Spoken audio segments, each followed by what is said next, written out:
وخلق منها زوجها وبث منهما رجالا كثيرا ونساء واتقوا الله الذي تساءلون به والأرحام إن الله كان عليكم رقيبا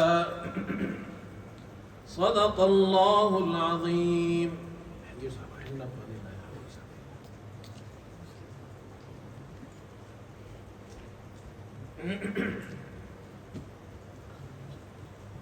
سورت کا نام سورہ نساء ہے. آج ہم نے الحمدللہ 5 سپارے مکمل کر لیے ہیں. سورہ نساء سے آج ہم نے پڑھا تھا. سورہ نساء مدنی سورت ہے اور نساء عربی زبان میں عورتوں کو کہا جاتا ہے. اس سورت میں اللہ تعالیٰ نے عورتوں کے حقوق بیان کیے ہیں. زمانہ جاہلیت میں عورتوں پر ظلم ہوتا تھا، ان کے حقوق کو پامال کیا جاتا تھا. اللہ کے نبی صلی اللہ علیہ وسلم تشریف لائے، اللہ نے ان پر قرآن نازل کیا تو اسلام نے خواتین کو حقوق عطا کیے ہیں. خواتین کو معاشرے کے اندر ایک اہم فرد سمجھا گیا ہے. خواتین میں ماں کو بڑا مقام دیا گیا ہے کہ اس کے پیروں تلے جنت ہے. عورتوں کے بیویاں ہوں تو ان کے ساتھ خیر خواہی کا حکم دیا گیا ہے. بیٹیاں ہوں تو ان کے ساتھ محبت اور شفقت کا حکم دیا گیا ہے. بہنیں ہوں تو ان کا خیال رکھنا اور میراث میں ان کو حصہ دینے کا حکم دیا گیا ہے. تو زمانہ جاہلیت میں یہ ظلم ہوتا تھا، اسلام نے ظلم سے روکا ہے. اس سورت کے 2 حصے ہیں. پہلے حصے میں اللہ تعالیٰ نے وہ احکام ذکر کیے ہیں جن کا تعلق رعایا سے ہے، پبلک سے ہے. دوسرا حصہ وہ ہے اس میں وہ احکام ذکر کیے ہیں جس کا تعلق بادشاہوں سے ہے، حکمرانوں سے ہے. کہ مسلمان پبلک ان کے لیے بھی احکام ذکر کیے، مسلمان حکمران ان کے لیے بھی احکام ذکر کیے. تو احکام رعیت پہلے حصے میں ہے اور احکام سلطانیہ دوسرے حصے میں ہے. تو احکام کیا بیان کیے ہیں اور خاص طور پر پبلک کے لیے جو احکام ہیں ان میں پہلا حکم جو قرآن نے اس صورت میں بیان کیا ہے وَآتُوا الْيَتَامَى أَمْوَالَهُمْ وَلَا تَتَبَدَّلُوا الْخَبِيثَ بِالطَّيِّبِ. یتیموں کا مال ان کو دو، اور یتیم اگر کوئی رہ جائے تمہاری فیملی میں، تمہاری سرپرستی میں ہو، تمہاری کفالت میں ہو تو اس کا بھی خیال رکھو اور یتیم کے مال کی بھی حفاظت کرو. اور وَلَا تَتَبَدَّلُوا الْخَبِيثَ بِالطَّيِّبِ. ایسا نہ ہو کہ تم اپنا مال جو ردی ہے وہ دے دو اور یتیم کا جو اچھا مال ہے وہ لے لو. یہ تبدیلی بھی مت کرو، یہ بہت بڑا گناہ ہے. یہ پہلا حکم دیا. رسول کریم صلی اللہ علیہ وسلم نے فرمایا انا وکافل الیتیم کہاتین فی الجنہ. میں اور یتیم کی کفالت کرنے والا ہم دونوں جنت میں اس طرح اکٹھے ہوں گے. آپ نے یہ دونوں انگلیاں اشارہ سے سمجھایا جس طرح یہ دونوں انگلیاں اکٹھی ہیں. تو معاشرے میں یتیم پر ظلم مت کرو. دوسرا حکم وَإِنْ خِفْتُمْ أَلَّا تُقْسِطُوا فِي الْيَتَامَى فَانْكِحُوا مَا طَابَ لَكُم مِّنَ النِّسَاءِ مَثْنَىٰ وَثُلَاثَ وَرُبَاعَ.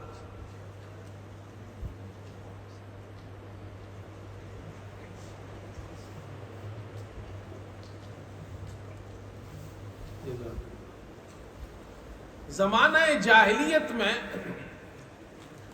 کوئی عورت رہ جاتی تھی، اس کے پاس بچی رہ گئی، مال بھی اس کے پاس میراث کا رہ گیا، تو اس پہ ظلم کرتے تھے.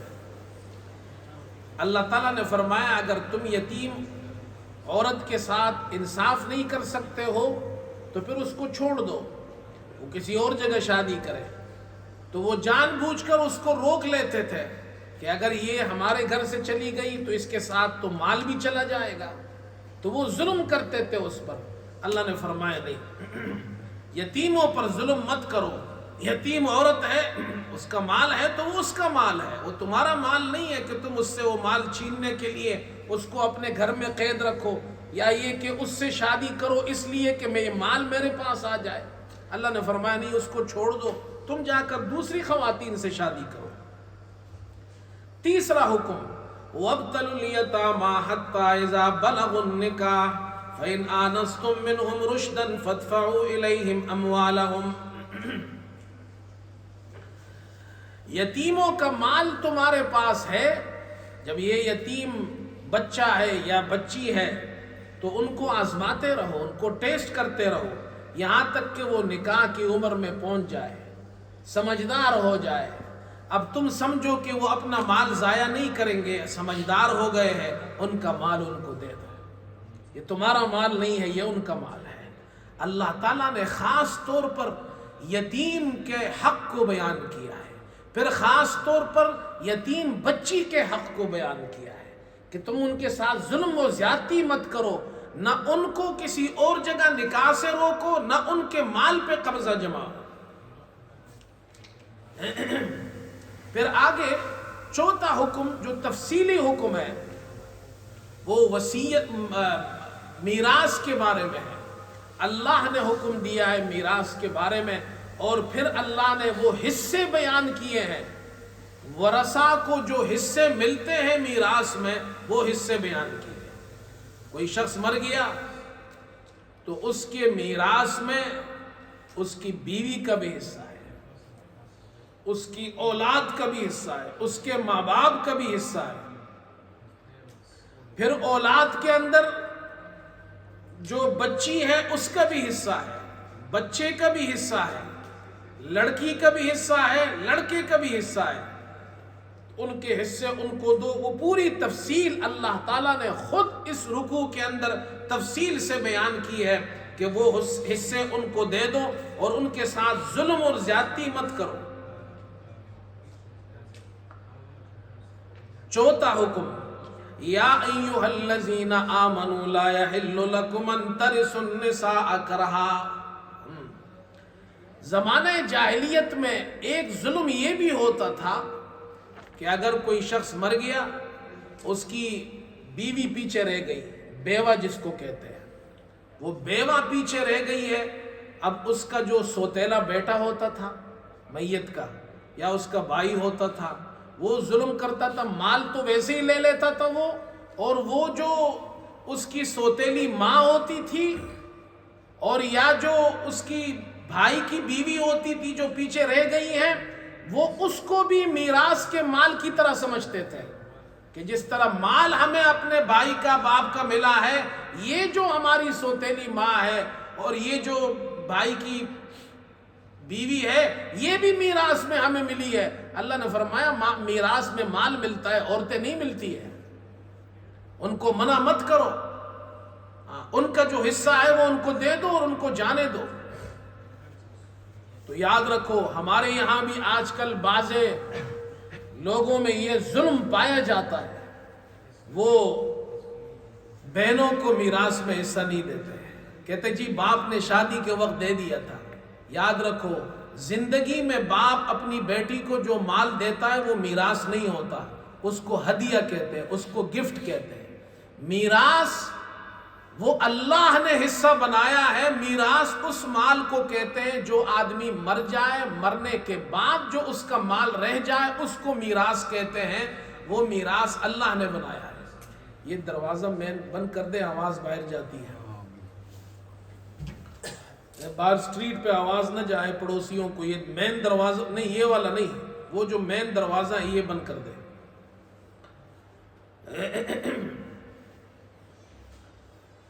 اچھا، اسی طرح ایک بات یہ سمجھے، کچھ لوگ یہ کہتے ہیں جی بہن کو کہتے ہیں حصہ تو دینا نہیں ہے نا، باپ مر گیا اب بہن کو حصہ تو دینا نہیں ہے، تو کہتے ہیں جی ہماری بہن نے معاف کر دیا ہے۔ تو بہن سے پوچھتے ہیں آپ نے معاف کر دیا؟ تو بہن بیچاری سوچتی ہے اگر میں مال مانگوں گی ویسے ہی جھگڑا ہوگا، مال تو یہ دے گا نہیں مجھے، تو خامخواہ جھگڑا ہوگا، چلو آنا جانا لگا ہوا، کہتے میں نے معاف کر دیا۔ یاد رکھو اس طرح معاف کرنے سے معاف نہیں ہوتا ہے۔ بہن کے ہاتھ میں تم ان کا حصہ رکھ دو، اس کے بعد پھر اس سے کہو تم معاف کرتی ہو، وہ کہے گی میں کیوں معاف کروں، آپ دیتے اس کو ہے نہیں ہو، ویسے ہی کہتے ہیں۔ اسی طرح بہت سے لوگ بیوی کا مہر بہت زیادہ رکھتے ہیں، شادیاں کرتے ہیں مہر بڑا لمبا رکھتے ہیں، کہتے ہیں لکھو مولوی صاحب۔ مولوی کی جیب سے کیا جاتا ہے، مولوی بھی لکھ دیتا ہے، مولوی کی جیب سے تو پیسے نہیں جاتے نا۔ کہتے ہیں لکھو مولوی صاحب 2 لاکھ روپے، 5 لاکھ روپے، 10,000 پاؤنڈ۔ بعد میں جب شادی ہو جاتی ہے بیوی سے کہتا ہے میں اور تو ایک ہے نا، تیرا میرا مال تو ایک ہے۔ ایسا نہیں ہوتا۔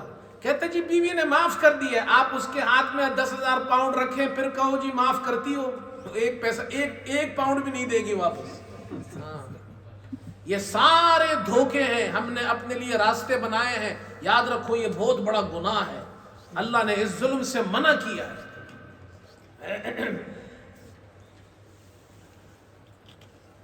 پھر آگے فرمایا 5واں حکم، حرمت علیکم امہاتکم وبناتکم واخواتکم وعماتکم وخالاتکم۔ یہ 15 خواتین کا ذکر کیا ہے جو محرمات کہلاتی ہے۔ عورتوں سے جو تمہارے لیے حلال ہے ان سے نکاح کرو، لیکن کچھ عورتیں ایسی ہیں جو محرمات کہلاتی ہیں، ان سے تمہارا نکاح نہیں ہو سکتا ہے۔ یہ اللہ نے منع کیا ہے تاکہ معاشرے کے اندر بگاڑ پیدا نہ ہو، معاشرے کے اندر وہ احترام۔ کچھ خواتین کے ساتھ جو رشتے ہیں وہ ایسے رشتے ہیں ان کے ساتھ نکاح والا رشتہ نہیں ہو سکتا ہے۔ چھٹا ہو گیا۔ اچھا جی پروفیسر صاحب کہہ رہے یہ بیان بھی کر دیں، میں تو اس لیے کہ وقت زیادہ ہوتا ہے لگ جائے گا۔ ماں محرمات میں سے ہے، بیٹیاں ہیں، بہنیں ہیں، پھپھیاں ہیں، خالائیں ہیں، بھانجیاں ہیں، بھتیجیاں ہیں، رضائی ماں ہے، رضائی بہنیں ہیں، اور ساس ہے، اور ربائب جو بیوی اپنے ساتھ وہ بچہ اور بچی لائے جو پہلے شوہر سے ہو، دوسرے شوہر سے ہو، اس کو عربی زبان میں ربیب کہتے ہیں، بچے کو اور بچی کو ربیبہ کہتے ہیں۔ اور بہو بیٹے کی بیوی، اور 2 بہنوں کو جمع کرنا۔ 2 بہنیں اکٹھی ایک وقت میں ایک نکاح میں جمع نہیں ہو سکتی ہے۔ ہاں ایک بہن سے نکاح ہو گیا، وہ بہن کو اس نے چھوڑ دیا، طلاق دے دی، یا وہ مر گئی، اب وہ نکاح اس سے ختم ہو گیا، اب اس کے بعد دوسری بہن سے نکاح کرتا ہے تو یہ جائز ہے، لیکن ایٹ دا سیم ٹائم 2 بہنوں کو اکٹھے نکاح میں نہیں رکھ سکتے۔ یہ 15 خواتین ہیں، ان سے نکاح کرنا حرام ہے، اللہ نے حرام قرار دیا ہے۔ اور پھر فرمایا اس کے علاوہ جو خواتین ہیں ان سے نکاح کرو، لیکن شرط کیا ہے؟ ان تبتغوا باموالکم، ان کا مہر ان کو دو۔ اللہ تعالیٰ کہتے ہیں مہر دینا ہے، بہانہ نہیں بنانا ہے۔ بیوی سے کہے جی میرا تمہارا مال ایک ہے، جو چلو تم نے معاف کر دیا، ایسے معاف کرنے سے معاف نہیں ہوتا، وہ اس کو دینا پڑے گا۔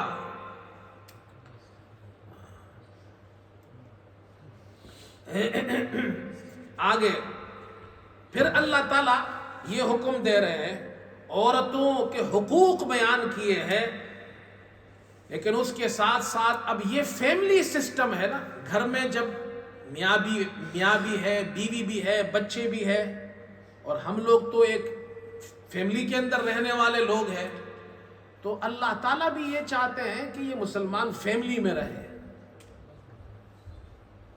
ہاں ماں باپ بوڑھے ہو گئے تو ان کو گھر سے مت نکالو، ان کا احترام کرو، ان کا بھی خیال رکھو، اپنی بیوی اور اپنے بچوں کا بھی خیال رکھو، اور اپنی بہوؤں پہ بھی ظلم مت کرو، وہ بھی تمہاری فیملی کا حصہ ہے۔ تمہاری بیٹی کے ساتھ کوئی زیادتی کرے کتنی تکلیف ہوتی ہے، تمہارے گھر میں کسی کی بیٹی ہے اس کے ساتھ کیوں زیادتی کرتی ہو؟ یہ نہیں سوچتے ہو کہ یہ بھی تو کسی کی بیٹی ہے؟ ہاں اس کے لیے اللہ نے کہا کہ دیکھو بیویوں کے تو حقوق ہے، گھر کا نظام کیسے چلے گا؟ دیکھو ایک فیکٹری ہے، ایک کمپنی ہے، ایک آفس میں آپ کام کرتے ہیں تو وہاں مینیجر ہوتا ہے نہیں ہوتا؟ ڈائریکٹر ہوتا ہی نہیں ہوتا. تو اللہ تعالیٰ نے کہا ہے یہ جو فیملی ہے، یہ فیملی معاشرہ بنتا ہے فیملی سے. تو اس فیملی کا مینیجر کون ہے، اس کا ڈائریکٹر کون ہے؟ مرد بھی ہے، عورت بھی ہے. تو اللہ نے کہا الرجال قوامون علی النساء، مرد جو ہے یہ عورتوں پر قوام ہے. یہ اللہ نے ان کو عورتوں کے اوپر مینیجر بنا دیا ہے، ڈائریکٹر بنا دیا ہے، حاکم بنا دیا ہے. کیوں بنایا ہے؟ فیملی سسٹم چلتا رہے. آپ کسی کمپنی میں کام کرتے ہیں، آپ وہاں ڈائریکٹر ہوتا ہی نہیں ہوتا. کبھی ڈائریکٹر مینیجر مرد ہوتا ہے، کبھی عورت ہوتی ہے. آپ کو یہ حق ہے کہ آپ اس سے پوچھیں جی آپ نے اس کو ڈائریکٹر کیوں بنایا ہے؟ کیونکہ جی ہماری مرضی ہے، ہماری کمپنی ہے، ہماری آفس ہے، ہماری مرضی ہے. تو اللہ تعالیٰ نے انسان کو بنایا ہے، مرد بھی بنایا ہے، عورت بھی بنایا ہے، اللہ کی مرضی ہے. اللہ نے اس لیے تو نہیں بنایا ہے کہ عورتوں پہ ظلم کرے. اللہ نے اس لیے بنایا ہے سسٹم چلانا ہے گھر کا. تو یہ باہر بھی جائے گا، یہ جناب کیا ہے کام بھی کرے گا، یہ جناب کیا ہے باہر سے جو باہر کے کام ہے مشکل کام بھی کرنے پڑیں گے اس کو. تو سسٹم گھر کا چلانے کے لیے اللہ نے اس کو قوام بنا دیا ہے. آگے ایک حکم اور دیا، اگر میاں بیوی میں ناچاکی ہو جائے، آپس کے اندر جھگڑا ہو جائے، اختلاف ہو جائے، تو پھر اس کا طریقہ بتایا اس کے حل کرنے کا. پہلے تو یہ کہا خود میاں بیوی حل کرے مسئلے کو. یاد رکھو پہلا سٹیپ قرآن نے یہ کہا ہے میاں بیوی گھر کی بات گھر کے اندر حل کرے، باہر کسی کو مت بتاؤ. زیادہ تر گھروں میں جھگڑے اسی لیے ہوتے ہیں، بیوی اپنے شوہر کی باتیں جا کر اپنے گھر میں بتاتی ہے، شوہر اپنے خاندان میں بتاتا ہے، دونوں خاندانوں میں پھر جھگڑے شروع ہو جاتے ہیں. اللہ تعالیٰ نے کہا پہلا اپنا مسئلہ خود حل کرو گھر کے اندر، کسی کو مت بتاؤ. اگر حل نہیں ہوتا پھر اس کا طریقہ یہ کہ ایک حاکم ایک آدمی شوہر کی فیملی سے، ایک آدمی بیوی کی فیملی سے، جس کو حکم کہتے ہیں، دو آدمی درمیان میں آ جائے اور ان کے درمیان صلح کرائے، ان کے مسئلے کو حل کرے، سولف کرے، اصلاح کرے. اللہ تعالیٰ فرماتے ان یریدا اصلاحا یوفق اللہ بینہما. یہ دونوں جو حکم ہے نا، دونوں رشتہ دار جو درمیان میں پڑے ہیں، اگر یہ دونوں ان کی نیت اچھی ہو اور ان کی سعی اور کوشش اچھی ہو، دو کام ہی اچھے کر لے. ایک ان کی نیت اچھی ہو، نیت یہ ہو میاں بیوی میں اتفاق ہو جائے، اور کوشش بھی اچھی کرے اس کے لیے. دو کام یہ کرے، اللہ فرماتے تیسرا کام میں کروں گا، یوفق اللہ بینہما، میاں بیوی کے درمیان میں الفت پیدا کر دوں گا. قرآن یہ کہتا ہے میاں بیوی میں جھگڑے مت کراؤ. خاندان میں اگر کسی لڑکے اور لڑکی میں میاں بیوی میں جھگڑا ہو گیا ہے، اس کو آگ مت لگاؤ. قرآن کہتا ہے جو بڑے ہیں وہ درمیان میں پڑھ کر اصلاح کریں، اس جھگڑے کو ختم کریں.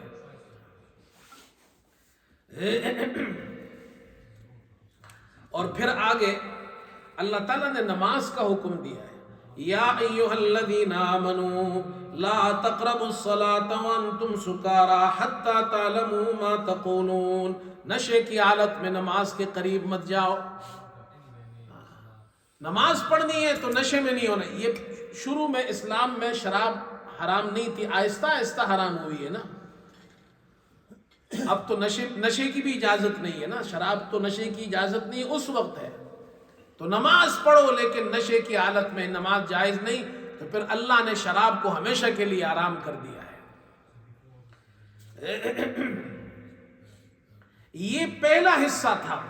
اب دوسرا حصہ شروع ہو رہا ہے، اور دوسرے حصے کے اندر اللہ تعالیٰ نے احکام سلطانیہ کو ذکر کیا ہے. اور احکام سلطانیہ وہ احکام جس کا تعلق حکام سے ہے، بادشاہوں سے ہے. تو بادشاہوں کو پہلا حکم دیا ہے، ان اللہ یأمرکم ان تؤدوا الامانات الی اہلہا. امانتیں ان کے اہل تک پہنچاؤ، عدل اور انصاف کرو. وَإِذَا حَكَمْتُمْ بَيْنَ النَّاسِ أَن تَحْكُمُوا بِالْعَدْلِ، انصاف کے ساتھ کام کرو، فیصلہ کرو۔ اللہ نے دو باتیں کی ہیں، امانتیں ان کے لوگوں تک دو۔ کیا مطلب ہے؟ جو آدمی تمہاری حکومت کے اندر جس محکمے کا، جس ڈپارٹمنٹ کا، جس سیٹ کا اہل ہے، اس کو اس سیٹ پر بٹھاؤ۔ اگر تم لوگوں کو جو اہل ہے ان کے اہل کو ان کی جگہوں پر بٹھاؤ تو تمہارا نظام ٹھیک چلے گا۔ آج ملکی نظام کیوں خراب ہے؟ نظام اس لیے خراب ہے، خاص طور پر مسلمانوں کے یہاں، کہ ہمارے یہاں وہ لوگ ان منصبوں پر نہیں بیٹھے ہوئے جو ان کے اہل ہیں۔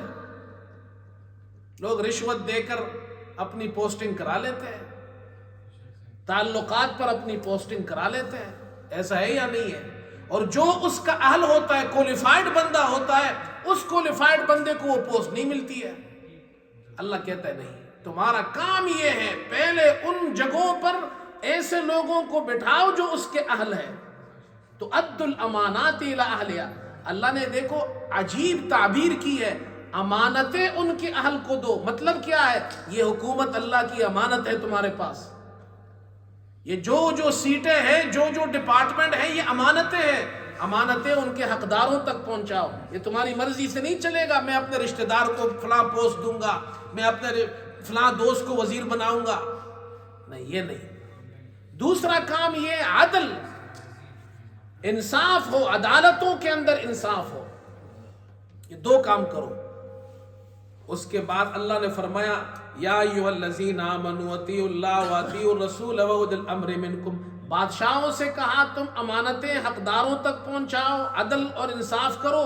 رعایا سے کہا اللہ رسول کی اطاعت کرو اور حاکموں کی اطاعت کرو۔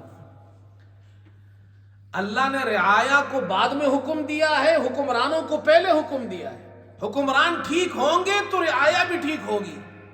تم عدل کرو تو رعایا تمہاری بات مانے گی، تم انصاف کرو گے تو رعایا تمہارے پیچھے چلے گی، تم انصاف نہیں کرو گے، عدل نہیں کرو گے، رعایا تمہاری بات نہیں مانے گی۔ یہ پہلا حکم دیا اللہ نے، یا ایھا الذین آمنوا خذوا حذرکم فانفروا ثبات او انفروا جمیعا۔ اب چونکہ تعلق حکمرانوں سے، حکومت سے ہے، اب نے فرمایا اپنی فوج مضبوط کرو، ہماری فوج مضبوط ہونی چاہیے۔ پہلا تو یہ ہے کہ تم امانتیں، جو لوگ جس جگہ کے اہل ہیں، ان لوگوں کو ان مقامات پر ان کی پوسٹنگ کرو، عدل انصاف کرو۔ تیسرا کام، اپنی فوج مضبوط کرو۔ جب دشمن سے مقابلے کا وقت آئے تو اپنا ہتھیار لے لیا کرو، اکٹھے ہو کر نکلو یا الگ الگ ہو کر نکلو۔ معنی یہ ہے کہ تمہارے پاس ساری قوت اور طاقت اچھی طرح مضبوط ہو اور تم دشمن کے مقابلے کر سکو، تو پھر اپنے لیے ایک اچھی فوج بناؤ۔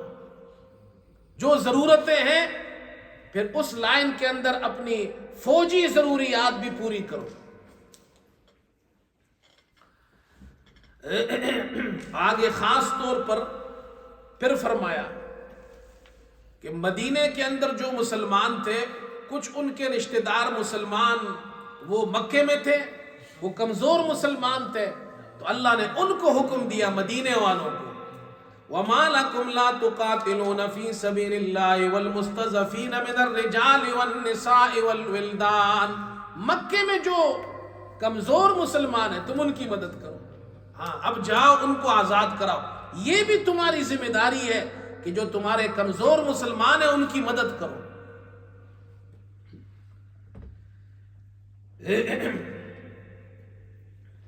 آگے پھر ایک حکم دیا، فَمَا لَكُمْ فِي الْمُنَافِقِينَ فِئَتَيْنِ وَاللَّهُ أَرْكَسَهُمْ بِمَا كَسَبُوا۔ منافقوں کے بارے میں تمہیں دو جماعت اور دو فریق نہیں ہونا چاہیے۔ جو منافق مدینے میں نہیں تھے، باہر تھے، اور وہ ایسے منافق تھے کہ وہ مسلمانوں کے دشمن تھے، اللہ نے ان کی دشمنی کو واضح کیا ہے، وَدُّوا لَوْ تَكْفُرُونَ كَمَا كَفَرُوا فَتَكُونُونَ سَوَاءً۔ وہ ایسے منافق ہیں کہ وہ چاہتے ہیں کہ تم بھی کافر بن جاؤ، وہ تمہارے دین اور اسلام کے دشمن ہیں، اللہ تو مسلمان ان کے بارے میں جو 2 رائے ہو گئی تھی، تو اللہ نے فرمایا نہیں، 2 رائے نہیں، ان کے بارے میں تمہیں متحد ہونا چاہیے اور مقابلہ کرنا چاہیے۔ تو منافقوں کے بارے میں اللہ نے فرمایا وہ منافق تمہارے نہیں ہے، وہ ہپوکریٹس ہے، تو تمہارے دشمن ہے۔ اور آگے فرمایا تمہارے بھائی کون ہے؟ وہ تمہارے مسلمان بھائی ہے۔ اب ان کے بارے میں حکم دیا وَمَا كَانَ لِمُؤْمِنٍ أَن يَقْتُلَ مُؤْمِنًا إِلَّا خَطَأً، مسلمان کو قتل نہ کرے۔ مسلمان جب مسلمان کو قتل کرنا شروع کرے گا تو تباہ ہو جائیں گے۔ مسلمانوں کی تباہی اسی میں ہے کہ وہ ایک دوسرے کے دشمن بن جائے، ایک دوسرے کے مقابلے میں آ جائے۔ ہاں اگر قتل خطا ہو جائے، غلطی سے مسلمان کے ہاتھ سے قتل ہو جائے، پھر اس کے احکام بیان کیے ہیں۔ اس کے احکام یہ بیان کیے کفارہ بھی دو، ایک غلام آزاد کرو، اور اگر غلام نہ ہو تو پھر فرمایا کہ 2 مہینے مسلسل روزے رکھو۔ یہ غلطی ہو گئی ہے تم سے، یہ کفارہ دینا ہے، اور اس کے ساتھ ساتھ دیت بھی دینی ہے، اس کی دیت بھی دینی ہے۔ اور دیت کیا ہے؟ 100 اونٹ، اور یا جو ہے 1000 دینار، اور یا 10,000 درہم، یہ دیت دینی ہے تمہیں، اس لیے کہ غلطی سے خطا سے قتل ہو گیا ہے۔ اور آگے فرمایا یاد رکھو مسلمان کا بھائی ہے۔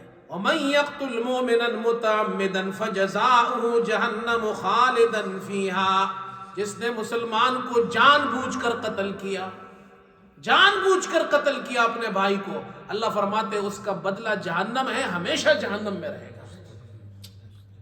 تم نقصان کر رہے ہو دین کا، اپنے مذہب کا اور اپنے ملت کا۔ اس کے بعد اللہ نے فرمایا بھائی دیکھو اپنا ملک بھی مضبوط کرو، اپنی فوج بھی مضبوط کرو، اپنے اندر اتفاق بھی پیدا کرو، اپنی عدالت بھی، اس میں بھی انصاف قائم کرو، اپنے ڈپارٹمنٹ بھی صحیح چلاؤ، اپنی ساری ضروریات پوری کرو، لیکن یاد رکھو اللہ اکبر، نماز مت چھوڑنا۔ اور اللہ نے خاص حکم دیا وَإِذَا ضَرَبْتُمْ فِي الْأَرْضِ فَلَيْسَ عَلَيْكُمْ جُنَاحٌ أَن تَقْصُرُوا مِنَ الصَّلَاةِ، جب تم زمین میں چلو پھرو، سفر کرو، دشمن سے مقابلہ بھی تمہارا ہو رہا ہو، حالت جنگ میں بھی نماز فرض ہے، اس میں قصر کرو لیکن نماز فرض ہے۔ اور اللہ نے پھر اس نماز کا طریقہ قرآن میں بیان کیا ہے۔ آپ کو عجیب بات بتاؤں، جو نارمل نماز ہم پڑھتے ہیں نا، نارمل نماز، اس کی ڈیٹیل اللہ نے قرآن میں نہیں بیان کی ہے۔ اللہ نے یہ نہیں بتایا کہ جمعے کی نماز امام کیسے پڑھائے، اللہ نے یہ نہیں کہا جی فجر کی نماز امام کیسے پڑھائے، اللہ نے یہ نہیں کہا نارمل ظہر کی نماز، حالانکہ نارمل نماز تو ہم روزانہ پڑھتے ہیں، جنگ کی نماز تو شاید زندگی میں ایک مرتبہ ہو، اور وہ بھی سب کے لیے نہیں ہے، فوجیوں کے لیے ہے، سب تو جنگ میں نہیں جاتے نا، فوجی جاتے ہیں، جنگ والی نماز صرف فوجیوں کے لیے ہے۔ اللہ نے فوجیوں والی جنگ والی نماز کی ڈیٹیل بیان کی ہے، نارمل نماز کی ڈیٹیل قرآن میں نہیں ہے۔ کیا سمجھے آپ؟ کیا سمجھے؟ مطلب یہ نماز کسی بھی صورت میں معاف نہیں ہے۔ اور ہم یہاں مزے میں بیٹھے ہوئے، کارپیٹ بھی ہے، ہیٹنگ بھی لگی ہوئی ہے، کبھی کہتے جی پنکھا چالو کرو گرمی لگ رہی ہے، کبھی کہتے سردی، مزے میں بیٹھے ہوئے، پھر بھی نماز نہیں پڑھتے۔ اللہ اکبر۔ اب دیکھو قرآن کیا کہتا ہے، حالت جنگ میں کیسی نماز پڑھ دی ہے، اس کے پورا رکوع اللہ نے بیان کیا، پورا رکوع ہے تفصیل کے ساتھ۔ اللہ اکبر۔ اور اس کی تفصیل کیا ہے؟ وَإِذَا كُنْتَ فِيهِمْ فَأَقَمْتَ لَهُمُ الصَّلَاةَ فَلْتَقُمْ طَائِفَةٌ مِّنْهُمْ مَعَكَ وَلْيَأْخُذُوا أَسْلِحَتَهُمْ فَإِذَا سَجَدُوا فَلْيَكُونُوا مِنْ وَرَائِكُمْ وَلْتَأْتِ طَائِفَةٌ أُخْرَى لَمْ يُصَلُّوا فَلْيُصَلُّوا مَعَكَ وَلْيَأْخُذُوا حِذْرَهُمْ وَأَسْلِحَتَهُمْ۔ تفصیل اللہ بیان کر رہا ہے۔ جو نماز صرف جنگ میں پڑھنی ہے، اللہ نے فرمایا اے ہمارے نبی آپ نماز کیسے پڑھائیں گے؟ 2 ٹیمیں بنائیں گے، ایک ٹیم تو دشمن کے مقابلے میں کھڑی ہوگی وہاں، اور ایک جماعت آپ کے ساتھ آ کر پیچھے نماز پڑھنا شروع کرے گی۔ آپ نماز پڑھانا شروع کریں گے، سفر میں ہوں گے تو 2 رکعت پڑھائیں گے۔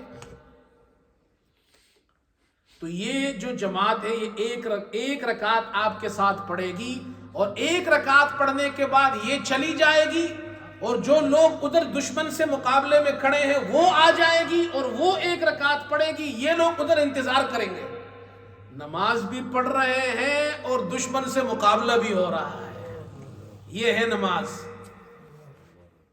آدھی نماز ادھر اور آدھی ادھر جا کے پھر درمیان میں جا کے ادھر بھی کھڑے ہو رہے ہیں۔ اب یہ جو دوسری جماعت آئے گی یہ دوسری رکعت آپ کے ساتھ پڑھے گی، ان کی پہلی رکعت ہوگی، یہ دوسری رکعت پڑھ لیں گے نا، یہ تو ابھی آئے ہیں، تو یہ دوسری رکعت پڑھ لیں گے تو آپ سلام پھیر دیں گے تو یہ کھڑے ہو جائیں گے، اور دوسری رکعت آپ کے ساتھ پڑھنے کے بعد یہ اپنی پہلی رکعت پڑھ لیں گے ادھر ہی، تو ان کی جماعت پوری ہو گئی، تو یہ چلے جائیں گے واپس اپنی جگہ پہ، مورچوں پہ چلے جائیں گے۔ یہ مورچوں پہ پھر پہنچ گئے، وہ جو پہلی والی جماعت تھی وہ واپس آئے گی، پھر وہ جو ان کی دوسری رکعت رہ گئی ہے وہ دوسری رکعت بھی پڑھ لے گی۔ اللہ نے فرمایا نماز پڑھنی ہے بھائی، پڑھنی ہے، جنگ میں بھی نہیں چھوڑنی ہے۔ جب جنگ میں نہیں چھوڑنی ہے تو پھر باقی حالت میں پھر ہم کیسے ایکسکیوز بناتے ہیں؟ اللہ ہم سب کو نمازی بنائے بھائی۔ رمضان میں یہ پکا عہد کرو، یہ جو نوجوان آئے ہیں، بچے آئے ہیں، یہ عہد کرو کہ انشاءاللہ ہم نماز کبھی نہیں چھوڑیں گے۔ اپنے ورک میں دیکھو، اس ملک میں جو آپ جہاں ورک کرتے ہیں کوئی بھی نہیں روکتا آپ کو، نماز پڑھنے سے کوئی نہیں روکتا آپ کو، بلکہ وہ تو جگہ بھی دیتے ہیں آپ کو، کمرہ بھی دیتے ہیں آپ کو، چھٹی بھی، بریک بھی دیتے ہیں آپ کو۔ تو یہ عہد کرو انشاءاللہ ہم نماز ضرور پڑھیں گے۔ اللہ ہم سب کو عمل کی توفیق عطا فرمائے۔